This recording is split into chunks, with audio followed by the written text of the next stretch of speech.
Jungle.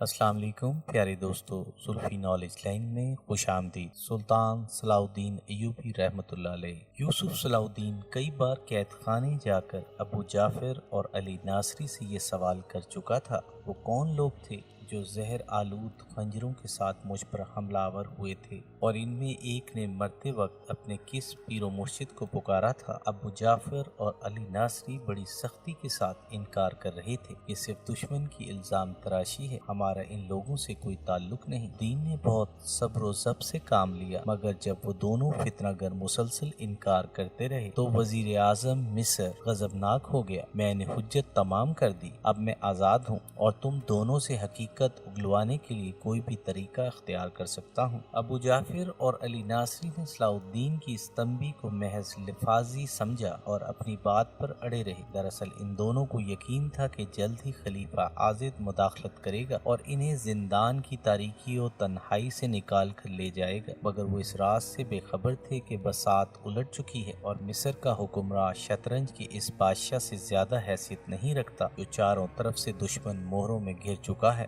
آخر صلاح الدین نے ابو جعفر اور علی ناصری کا کھانا بند کر دیا۔ اب ان دونوں کا گزارا صرف پانی پر تھا۔ ابو جعفر اور علی ناصری سوچ بھی نہیں سکتے تھے کہ نوجوان صلاح الدین بظاہر ایک معمولی مگر انتہائی خطرناک ترکیب استعمال کرے گا۔ دونوں ایک دن کا فاقہ تو برداشت کر گئے، مگر دوسرے روز سے ان کی حالت غیر ہونے لگی۔ پھر تیسرے دن صلاح الدین قید خانے میں آیا اور خاموشی سے ان دونوں کو دیکھتا رہا۔ ابو جعفر غصے میں کھڑا ہوا اور چیخ کر بولا، ہم مر جائیں گے مگر تیرے آگے سر نہیں جھکائیں گے۔ یہ کہتے کہتے ابو جعفر پسینے میں نہا گیا اور اس کی آواز حلق میں پھنس کر رہ گئی۔ پھر وہ شدید نکاہت کے باعث چکرا کر زمین پر گر پڑا۔ ابو جعفر کی یہ حالت دیکھ کر صلاح الدین مسکرایا۔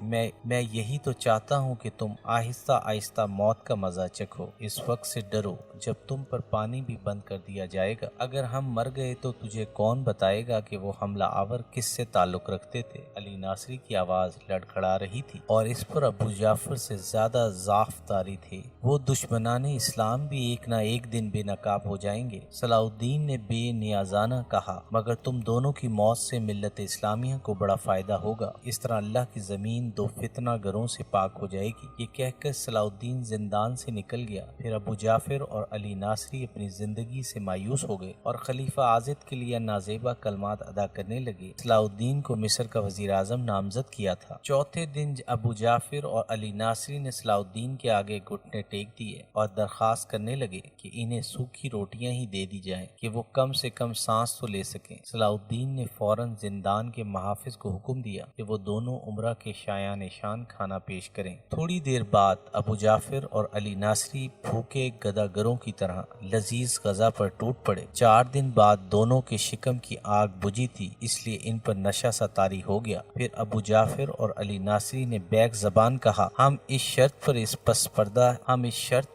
پس پردہ شخصیت کا نام بتانے کے لیے تیار ہیں کہ اگر ہماری جان بخشی کی ضمانت دی جائے اور ہمیں ہمارے گھر جانے دیا جائے۔ صلاح الدین ایوبی کچھ دیر تک ابو جعفر اور علی ناصری کی پیشکش پر غور کرتا رہا، پھر اس نے ان کی دونوں شرطیں مان لیں۔ ابو جعفر اور علی ناصری کے چہروں پر مسرت کا وہ رنگ ابھر آیا جو موت کی سزا سے چھوٹ جانے والوں کی شکلوں پر نمایاں ہوتا ہے۔ ایک شرط اور بھی ہے، علی ناصری نے چونک کر کہا، جیسے اسے کوئی بھولی ہوئی بات یاد آ گئی ہو۔ وہ کیا؟ صلاح الدین ایوبی نے اطمینان سے کہا، ہم دونوں کا نام پردہ راز میں رکھا جائے گا۔ علی ناصری نے ادھر ادھر دیکھتے ہوئے کہا، اس کے چہرے سے خوف چھلک رہا تھا۔ چند لمحوں تک صلاح الدین نے گہری نظروں سے ابو جعفر اور علی ناصری کی کیفیات کا جائزہ لیا، پھر ان کی یہ شرط بھی مان لی۔ وہ باربک کے فدائی تھے۔ ابو جعفر نے سرگوشی کے انداز میں کہا، اور باربک حسن بن صبا کا شاگرد خاص ہے۔ تم دونوں اپنی جانیں بچانے کے لیے جھوٹ بول رہے ہو۔ صلاح الدین نے سخت لہجے میں کہا، جس کی روحانیت اور ریاضت کے قصے سارے مصر میں مشہور ہیں، وہ ایک شیطان کا مقلد کیسے ہو سکتا؟ یہی تو باربک کا کمال ہے کہ اس نے اپنے اتنی نقاب ڈال رکھی ہے کہ اس کے پیچھے کوئی نہیں جھانک سکتا۔ اس نے اپنے چہرے پر اتنی نقابیں ڈال رکھی ہیں کہ اس کے پیچھے کوئی نہیں جھانک سکتا۔ علی ناصری نے انتہائی پرجوش لہجے میں کہا، میں نہیں مانتا۔ صلاح الدین ایوبی کے لہجے کی سختی برقرار تھی، تم مجھے فریب دے رہے ہو، اور ایک فریب کار کی سزا یہی ہے کہ تم دونوں اسی زندان کے اندھیروں میں بھوکے پیاسے مر جاؤ۔ یہ کہتا ہوا صلاح الدین کھڑا ہو گیا۔ علی ناصری نے فوراً ہی صلاح الدین کے پاؤں پکڑ لیے۔ اگر ہمارے پیش کردہ ثبوت غلط ثابت ہوں تو ہمیں بے دریغ قتل کر دیا جائے۔ صلاح الدین نے ایک نظر علی ناصری کی طرف دیکھا اور دوبارہ بیٹھ گیا۔ یہ صلاح الدین کی ایک گہری چال تھی جسے ابو جعفر اور علی ناصری سمجھنے سے قاصر رہے۔ دراصل وہ باربک کے بارے میں پوری تفصیل جاننا چاہتا تھا، اور اس کی ایک ہی وجہ تھی کہ باربک کو مصر کے باشندے نہایت احترام کی نظروں سے دیکھتے تھے۔ ان میں باطنی بھی شامل تھے اور صحیح عقیدہ مسلمان بھی۔ اسی احتیاط کے پیش نظر صلاح الدین انتہائی تحقیق اور معلومات سے پہلے باربک پر ہاتھ ڈالنا نہیں چاہتا تھا۔ اگر اس سلسلے میں اس سے کوئی غلطی سرزد ہو جاتی تو مصری باشندے اس کے خلاف ہو کر ایک ہنگامہ بھی کھڑا کر سکتے تھے۔ باربک کے سلسلے میں ابو جعفر نے گفتگو کی ابتدا کی تو صلاح الدین نے اسے ہاتھ کے اشارے سے روکتے ہوئے کہا، یہ تمہیں آخری موقع دیا جا رہا ہے، یہ تمہیں